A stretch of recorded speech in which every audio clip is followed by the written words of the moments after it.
గత 20 రోజుల నుండి మేము ఏదైతే బాధితుల తరపున ఉండి వారి తరపున కొట్లాడుతున్నందుకు మాపై ఎన్నో ఒత్తిళ్లు ఎంతో మందితో మాకు ఫోన్లు చేసి బెదిరించి మాకు మీరు సైలెంట్ అవ్వాలి, దీంట్లో మీరు మాట్లాడొద్దని మేము చాలా పెద్దలతో మాతో మాట్లాడిస్తూ ఉన్నారు.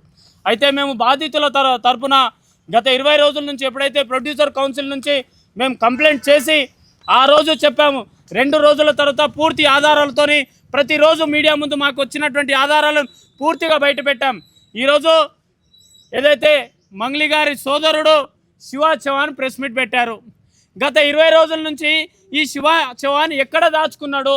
ఈరోజు పాల్తీ రమేష్ చనిపోయిండు.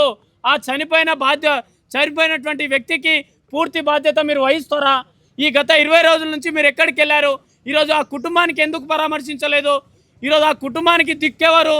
ఈరోజు మీపై ఇంత ఆరోపణలు చేస్తుంటే మీరు ఓర్వలేక ఈరోజు మీరు ప్రెస్ మీట్లు పెట్టి ఎవరో రాసిచ్చినటువంటి స్క్రిప్ట్ని మాట్లాడుతున్నారు. మరి ఇదే అసిస్టెంట్ రమావత్ రమేష్ చెప్తున్న దాంట్లో క్లారిటీ ఉంది కదా. నువ్వు చెప్పే దాంట్లో, రమావత్ రమేష్ చెప్పే దాంట్లో మరి కోకాపేట్ సర్వీస్ సెంటర్లో నువ్వు బండి 10 నిమిషాల పాటు ఎందుకు ఆపినావు? అక్కడికి వెళ్ళి 30 లక్షల రూపాయల బ్యాగు ఏ కారులో పంపించినావు? ఈ క్లారిటీ చెప్పకుండా ఎందుకు నువ్వు జంప్ అవుతున్నావు? శివ చౌహాన్ దీనికి పూర్తి ఆధారాలు. నీకెవరో తెలియని వ్యక్తులతోని కర్నూల్లో నువ్వు హోటల్లో భోజనానికి ఎందుకు వెళ్తున్నావు? వాళ్ళతో గుడ్లకు ఎందుకు వెళ్తున్నావు? వాళ్ళతో సిమెంట్ ఫ్యాక్టరీకి ఎందుకు వెళ్తున్నావు? మరి కర్ణాటక మాజీ మంత్రి తన మనవడి దగ్గర నువ్వు డబ్బులు ఎందుకు తీసుకున్నావు?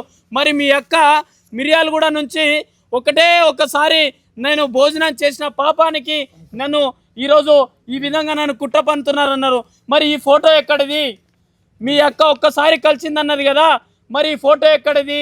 ఈరోజు మధు మీ ఇంట్లో కూర్చొని భోజనం చేస్తున్నటువంటి వీడియోని మేమంతా మీడియా ముందుకు పెట్టాము. ఎస్, ఈరోజు బాధితులు మా తరపున ఉన్నారు. బాధితులకు అన్యాయం జరిగిపోతుంది.